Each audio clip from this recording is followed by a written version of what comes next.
In the cold winter of 1892, whispers spread through Mexico City's most elite neighborhood.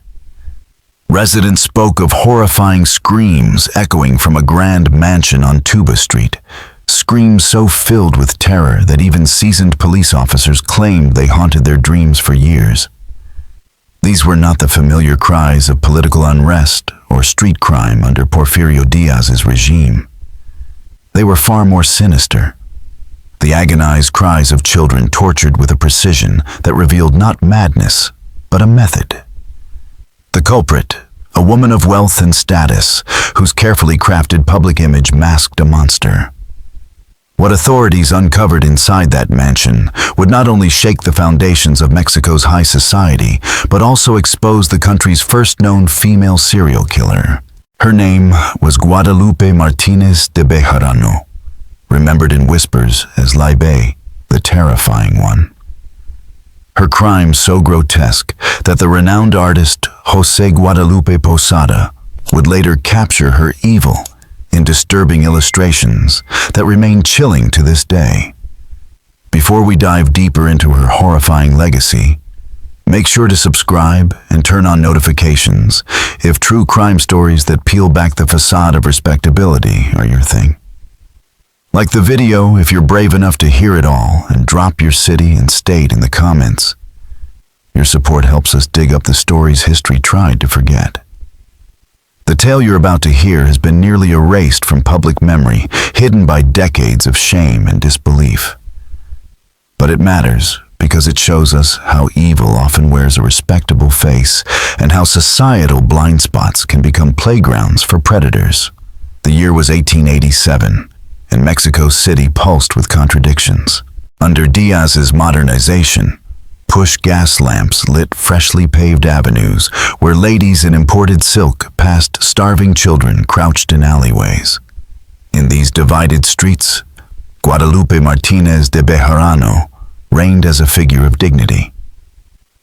At 43, she was a widow of unimpeachable standing who preserved her late husband's prestige through sharp business acumen and powerful connections. Her rose-colored stone mansion, with wrought iron balconies, embodied old-world refinement. Guadalupe herself was tall, severe, and always dressed in mourning black, her hair pulled back so tightly it sharpened the severity of her already angular features. Neighbors saw her as a devout Catholic who never missed Mass, donated generously, and ran a respected business supplying servants to the city's most powerful families. But beneath that polished exterior was a secret she called her special method, an unspeakable regimen she inflicted on young girls in her care. Behind the locked doors of her servant quarters, Guadalupe ran what can only be described as a private laboratory of pain, a hidden realm where she indulged impulses that society demanded she repress. Her 22-year-old son, Aurelio, lived like a shadow upstairs, pale, jittery, and barely present, numbed by laudanum, and trained since childhood to stay silent when the house filled with screams. Her business was the perfect front. Poor families from rural villages sent their daughters to the city hoping for a better life. These girls arrived alone, illiterate, undocumented, and easy to disappear. No one powerful would ever come looking.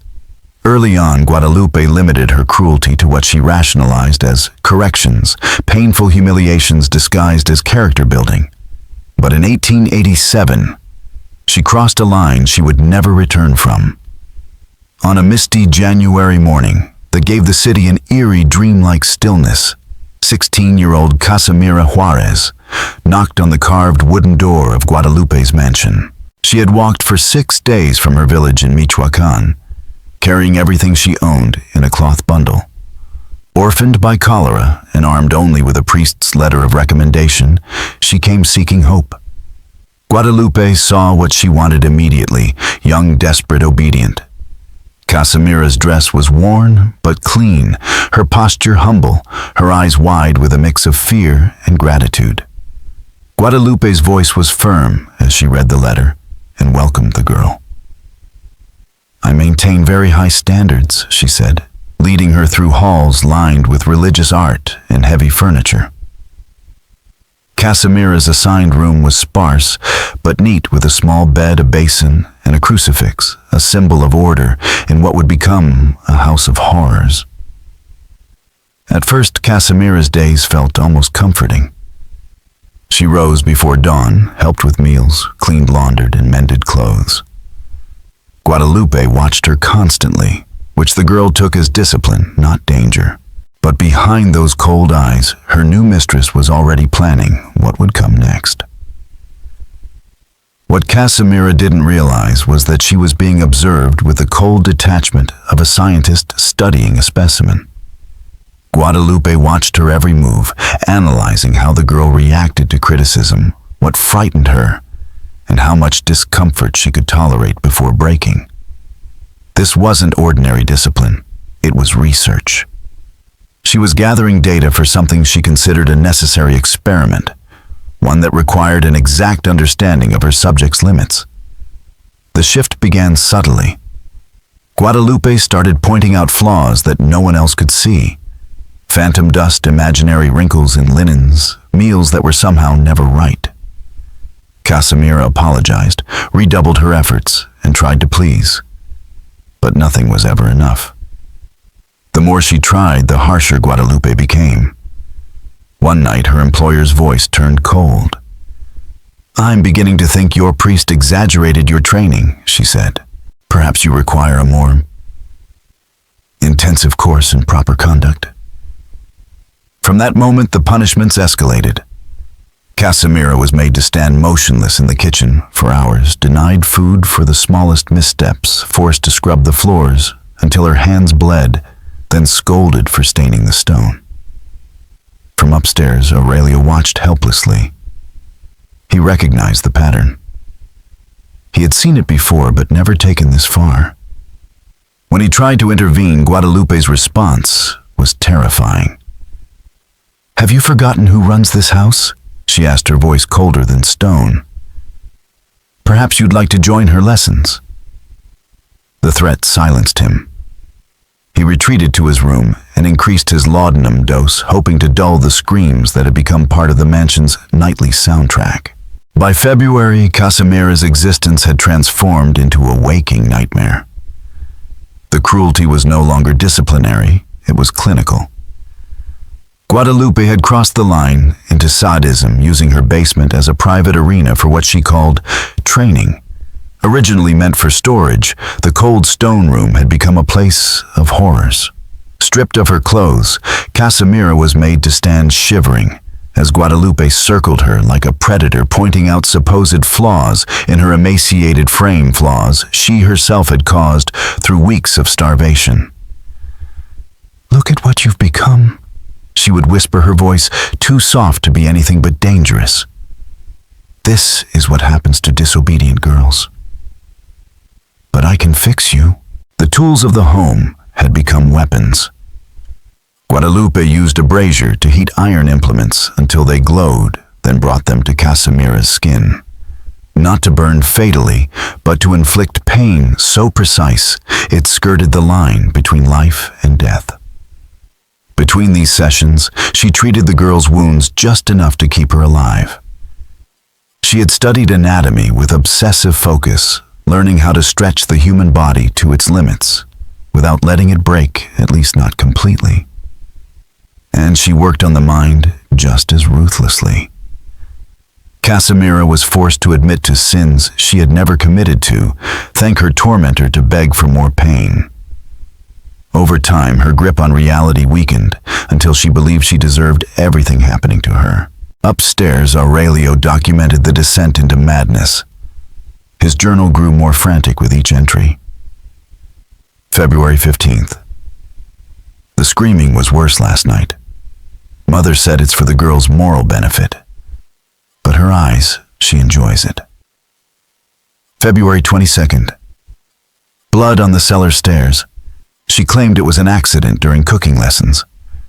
What kind of lesson involves that much blood? February 28th.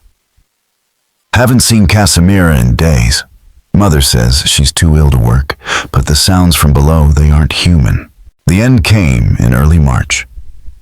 After 6 weeks of escalating torture, Casimira's body finally gave out. During what Guadalupe considered just another session, the girl's heart stopped. Death came quietly. Guadalupe felt a flicker of satisfaction mingled with frustration. The process had been exquisite, but now it was over. And there was the matter of disposal. With her usual cold efficiency, she wrapped the body in sheets and waited for the darkest part of night. She carted it to the outskirts of the city, to a patch of soft earth she had chosen in advance.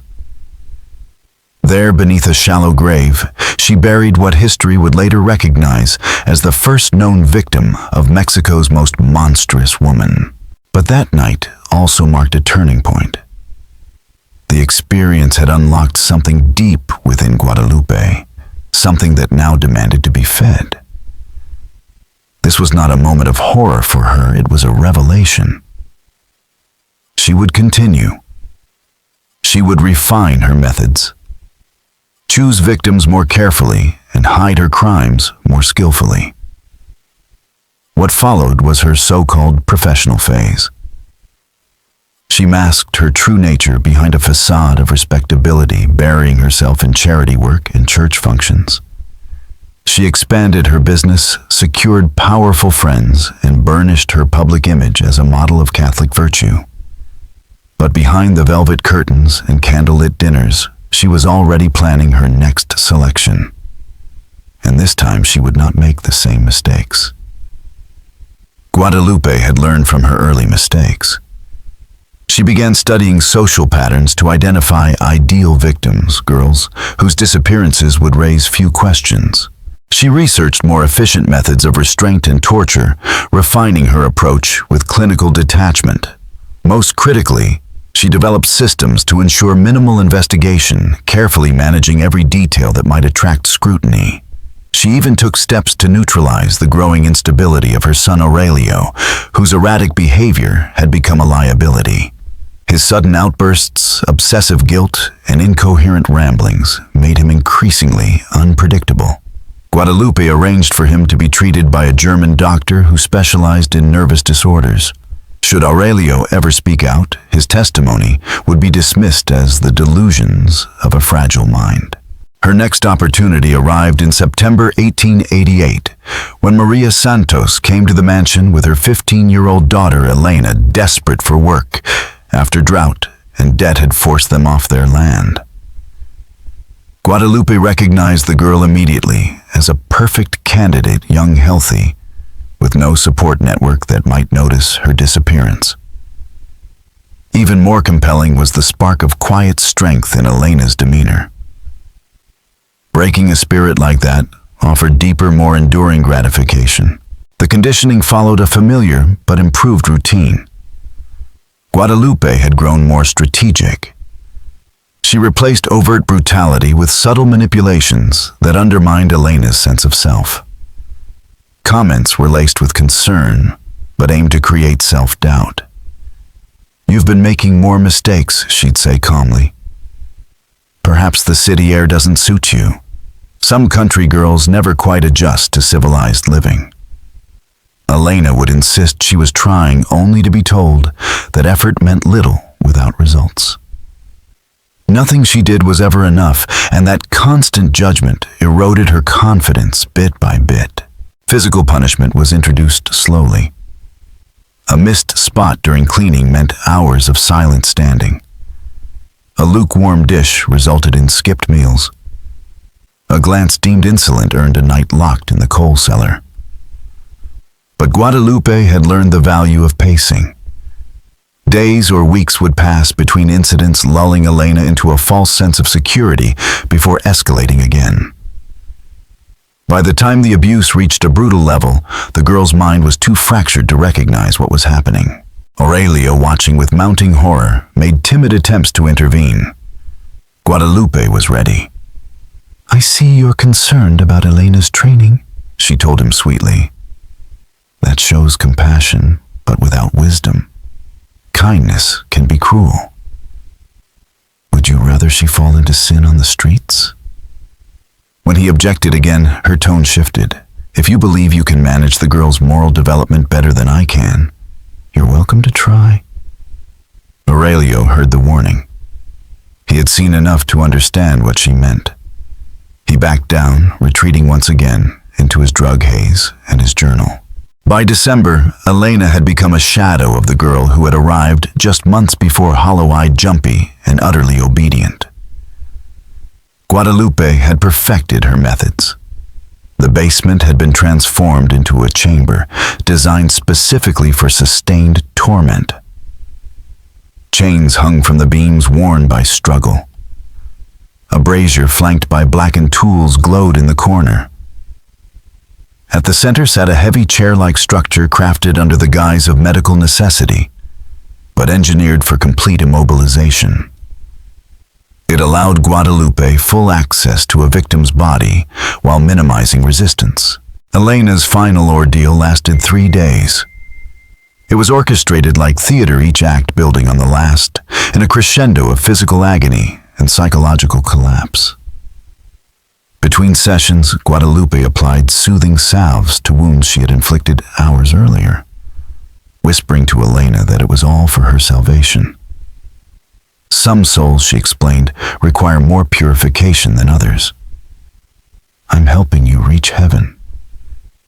This religious rationalization was a disturbing evolution. Guadalupe no longer saw herself as a monster. She believed she was a purifier, doing sacred work that the church lacked the courage to undertake. When Elena finally died, her body giving out during a session meant to continue for hours, or Guadalupe felt cheated. It wasn't grief, it was disappointment, the kind an artist might feel when a masterpiece is ruined in its final strokes. Still, she documented her mistakes. The next experience would be longer, more refined, more satisfying. Disposal was efficient. She followed the same method as with Casimira, but took new precautions. Guadalupe had mapped out multiple burial sites around the city's edge, ensuring no pattern could be traced. She staggered her outings, choosing different times, different routes, blending into the shadows of Mexico City's expansion. When Maria Santos returned weeks later, frantic over her daughter's silence, Guadalupe met her with calm lies. Elena had found employment with a family in Veracruz, she explained. They had left suddenly.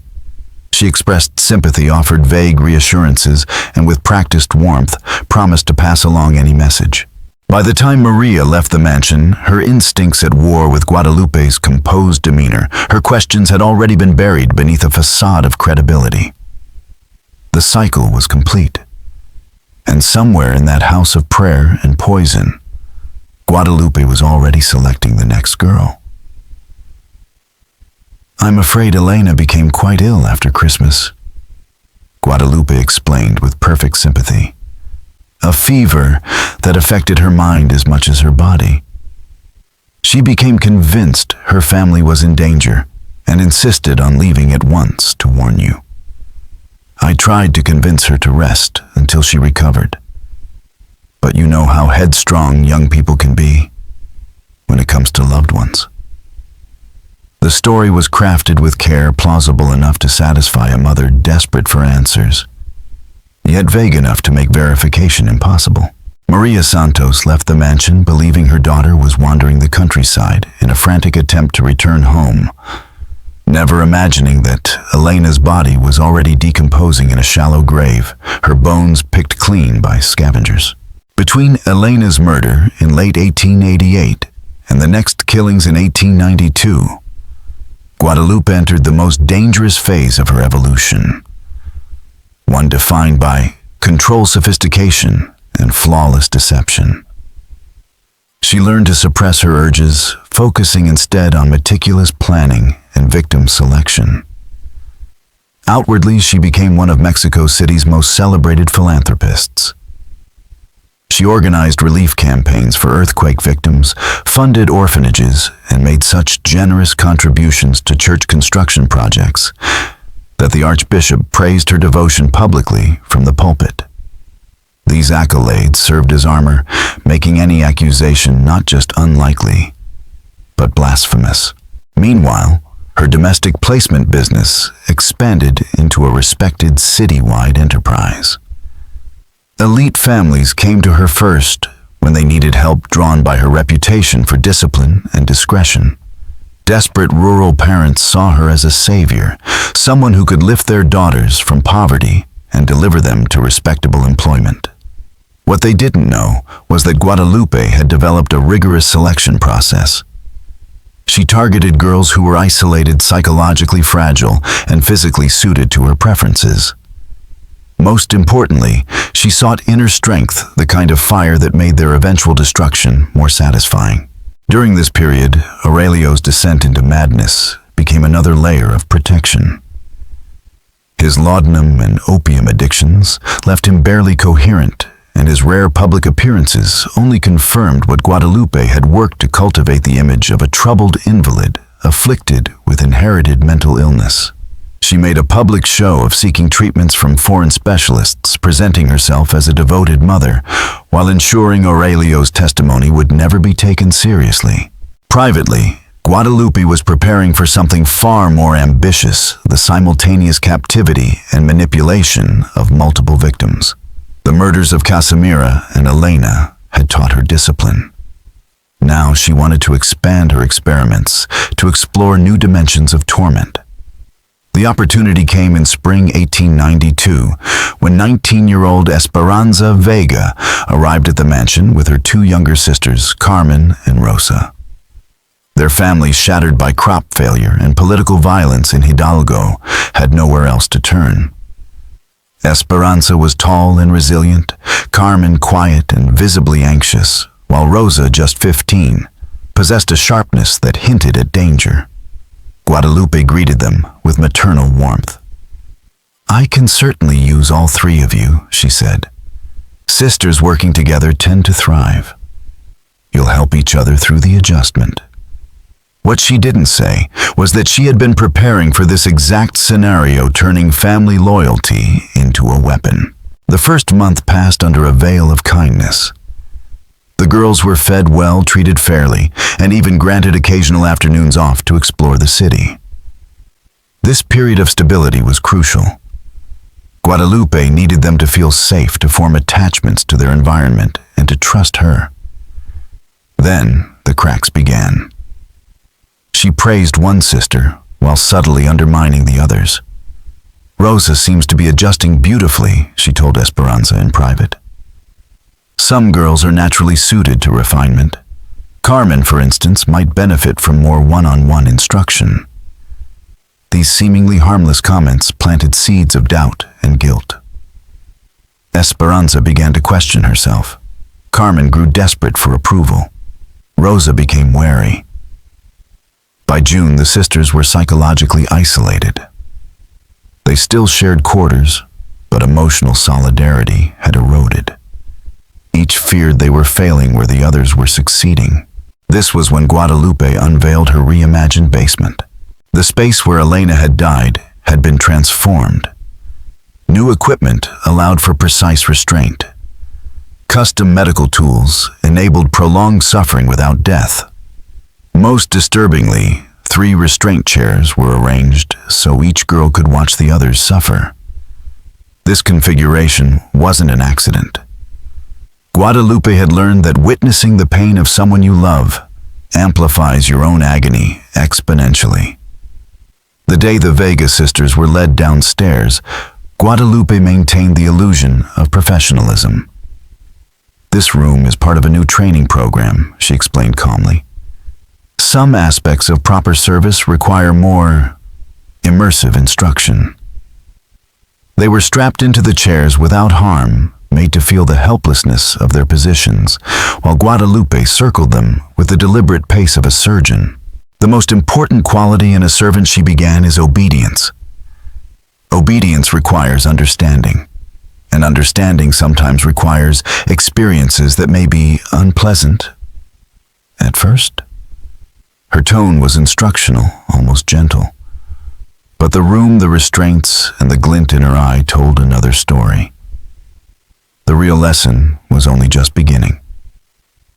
To demonstrate the capabilities of her new torture chamber, Guadalupe subjected each of the Vega sisters to controlled punishments, brief touches from heated irons that seared without lasting injury, simulated drownings that induced pure panic, and carefully calibrated electric shocks from a crude battery supplied by a corrupt physician.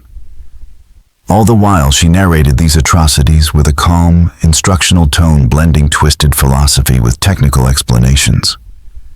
In this warped classroom, agony was reframed as education and pain was a privilege. "You see, Carmen," she would say, pressing a hot rod against the girl's shoulder, "your resistance only prolongs everyone's discomfort. And Rosa, notice how your sister's selfishness delays us from moving on to more pleasant matters. Perhaps you'd like to help her be more cooperative." This tactic, forcing the sisters to watch and in essence participate in one another's suffering, quickly shattered their unity. Within weeks, the bond they had clung to for survival fractured into rivalry, guilt, and desperate self-preservation. Each would now do almost anything for a moment's relief, even if it came at a sibling's expense. Esperanza, the eldest, suffered doubly. Not only did she endure her own pain, but Guadalupe constantly reminded her that her sisters were only suffering because of her. "It would be so easy to end this," she'd whisper. "Just ask me to give their punishments to you. That's all it would take. I know they'd be grateful for your love."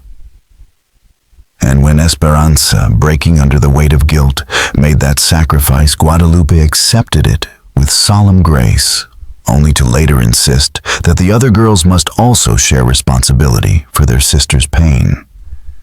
There was no escape. Every act of love became a weapon turned against them.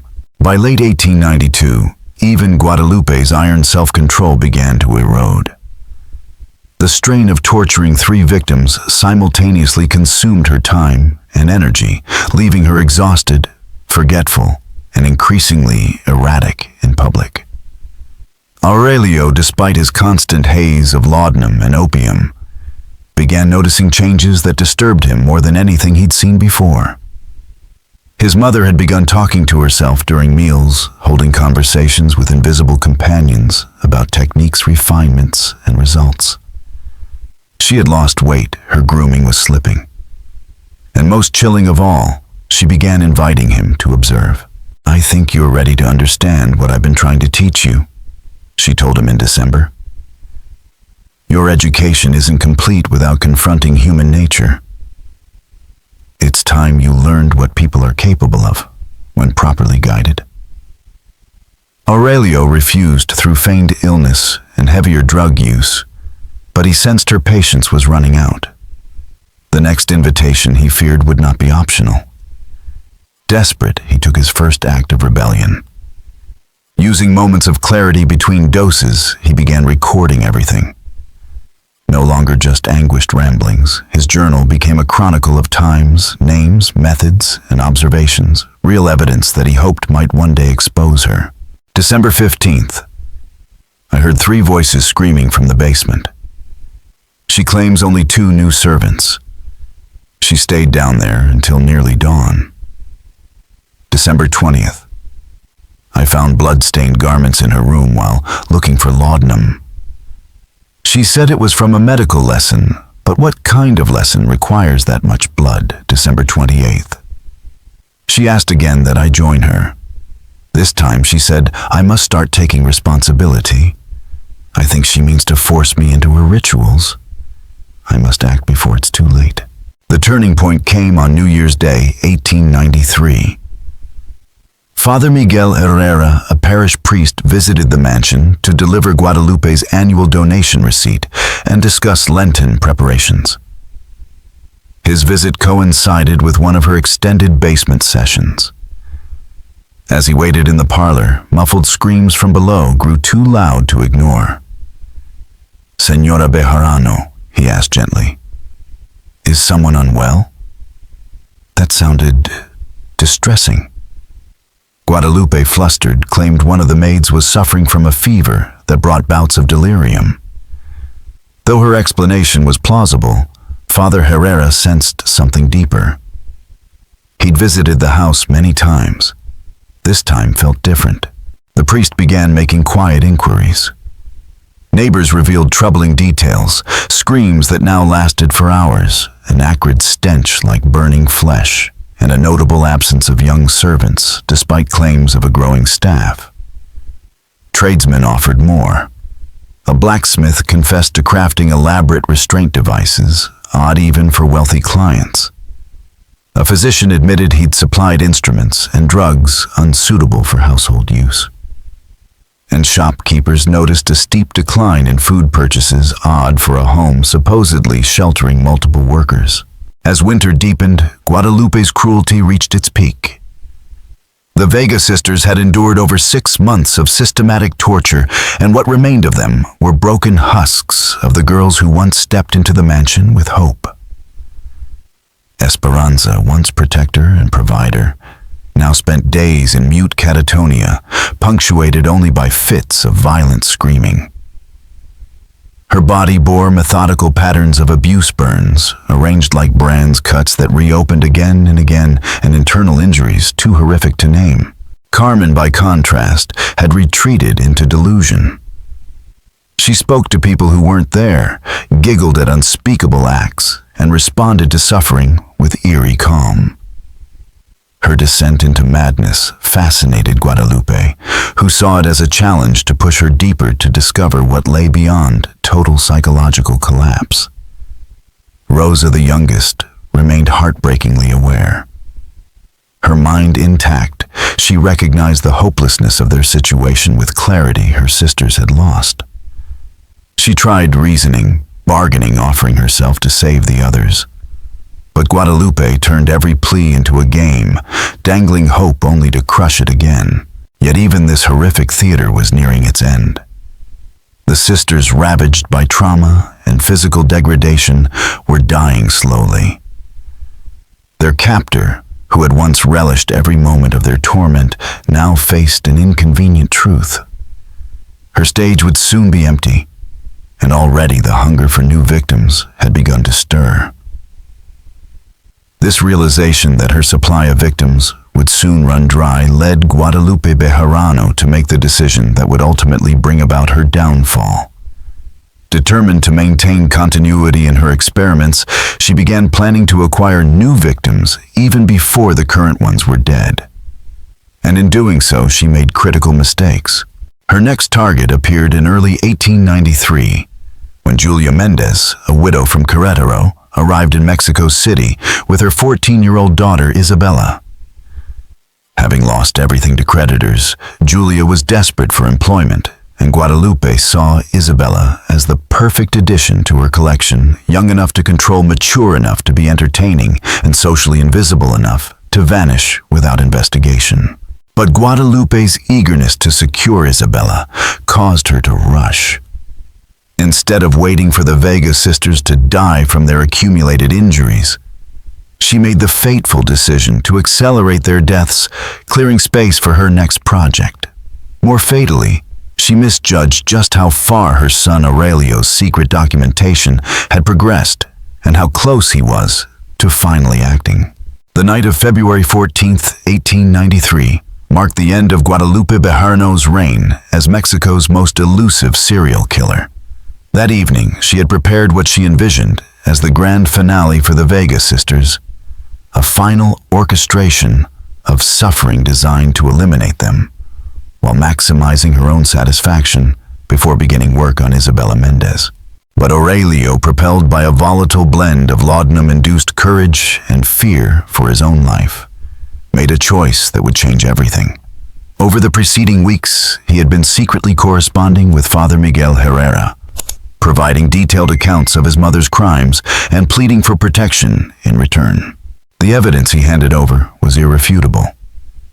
His journals detailed dates, methods, the acquisition of victims, burial sites backed by floor plans, sketches of the torture chamber, and cold clinical records of his mother's psychological state. His testimony painted a portrait not of a grieving widow gone mad, but of a calculating sadist, methodical, intelligent, and utterly without remorse. Father Herrera, shaken by the revelations, had spent weeks consulting with church and civil authorities.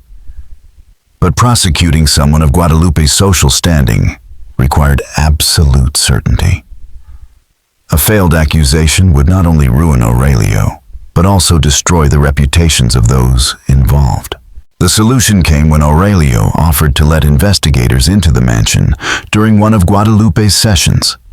On the night of February 14th, as Guadalupe descended into the basement for what she believed would be her final performance, Aurelio opened the rear entrance and led a small group of police directly to the Chamber of Horrors.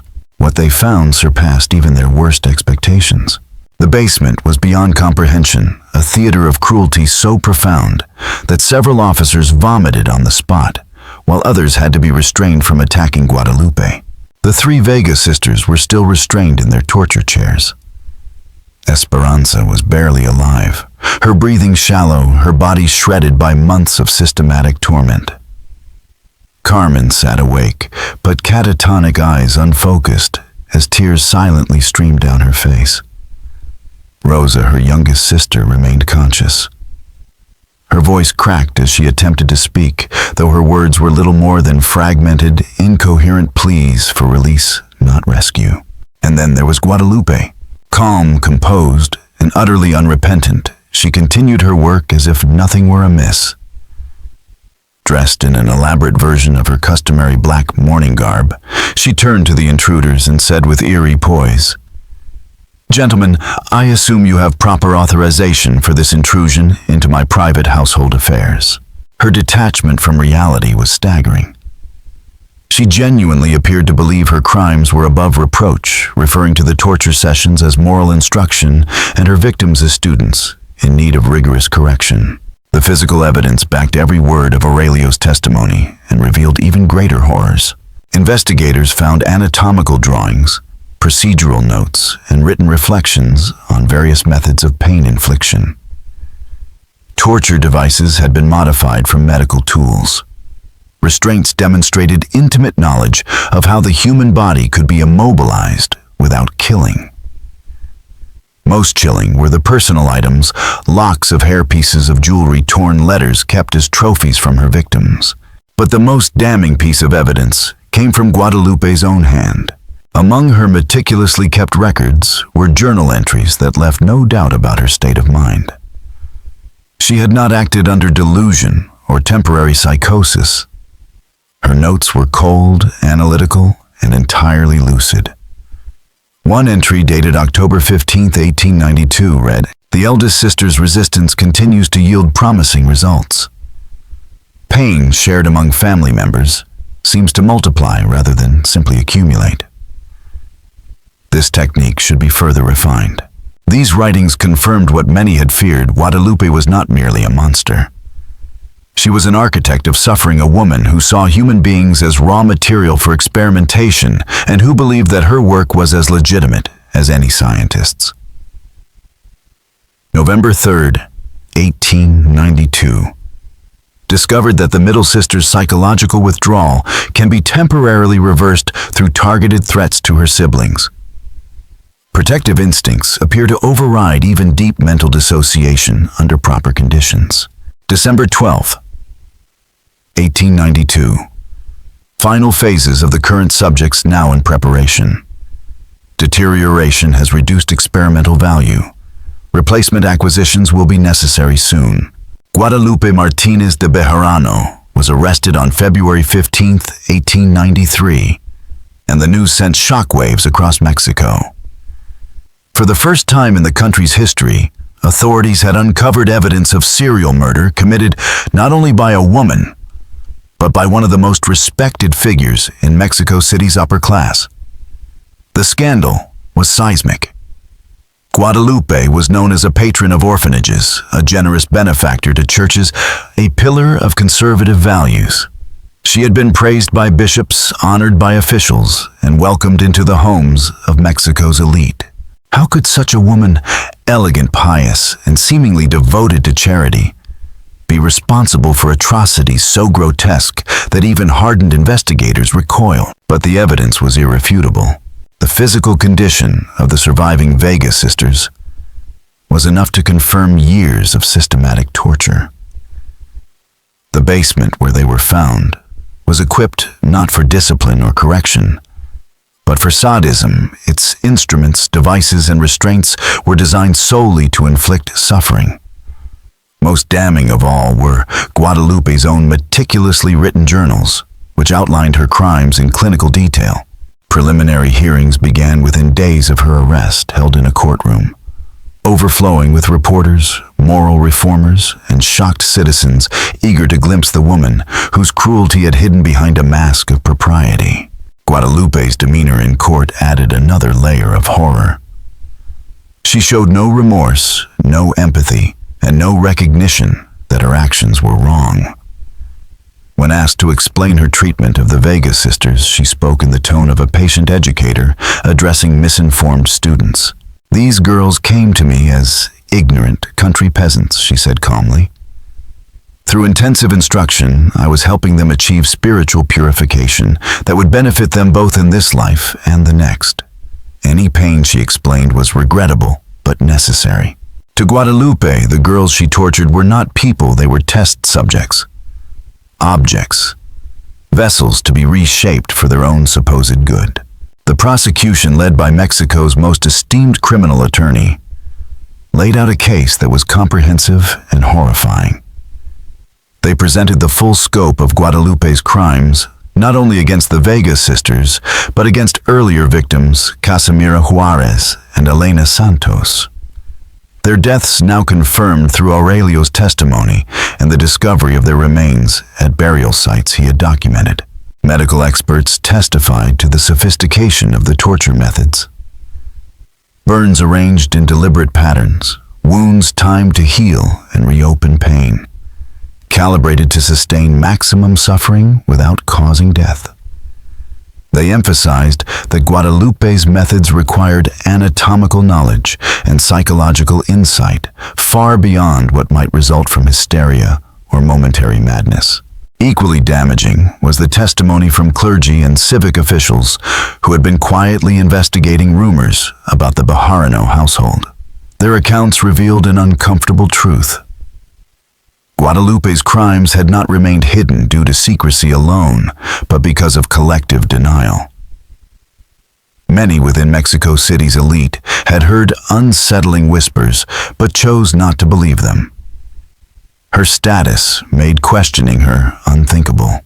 Meanwhile, Guadalupe's story inspired widespread public fascination, especially from artist José Guadalupe Posada, Mexico's most renowned illustrator of social commentary.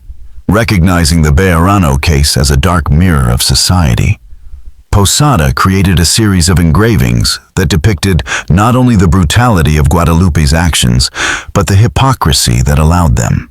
His most striking image showed Guadalupe in her infamous basement, elegantly dressed, composed, her gloved hands holding surgical instruments, while behind her, 3 girls suffered in silence. The contrast between her civilized appearance and the surrounding horror was intentional. Posada forced his audience to reckon with a disturbing truth. Evil often wears a respectable face. These illustrations were widely distributed, appearing in newspapers and broadsheets across the country. They transformed the Bejarano case from a court proceeding into a cultural reckoning, burning the image of Guadalupe's double life into the national memory. When the trial finally concluded in September 1893, the verdict left many uneasy. It reflected the legal limitations of the time, particularly the reluctance of the court to sentence a woman of Guadalupe's social status to death despite the severity of her crimes. The full implications of her case, its exposure of societal blind spots, its unveiling of cruelty hidden beneath virtue, would continue to resonate for decades.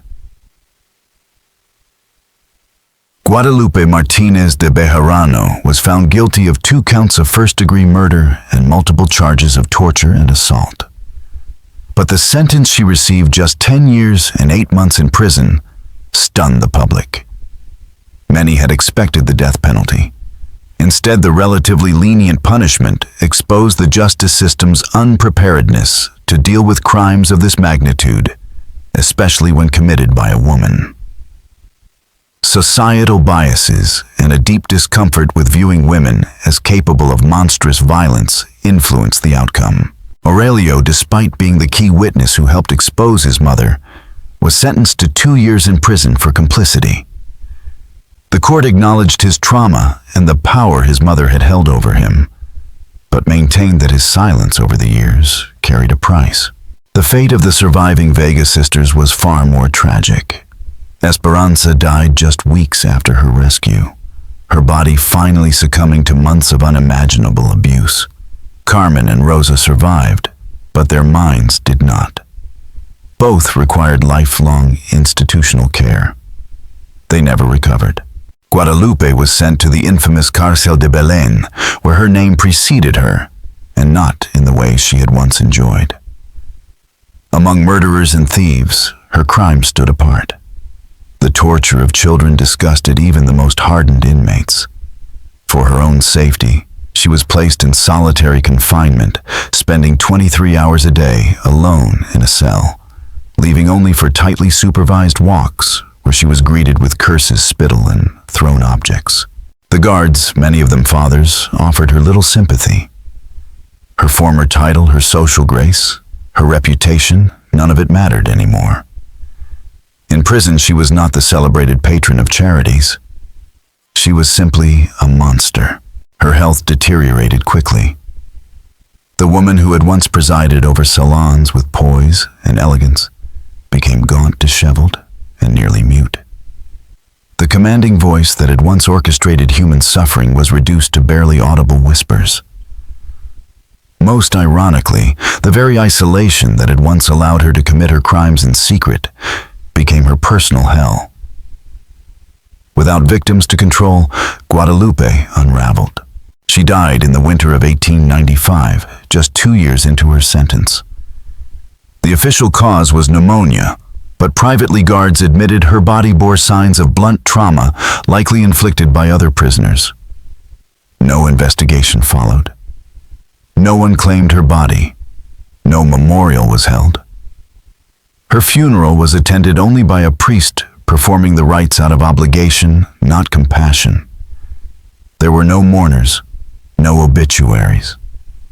The woman who had once stood at the pinnacle of Mexico City's social order was erased from memory just as she had erased so many lives. But her story didn't vanish entirely.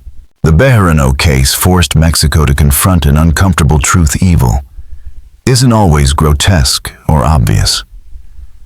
Sometimes it hides behind lace veils and church donations.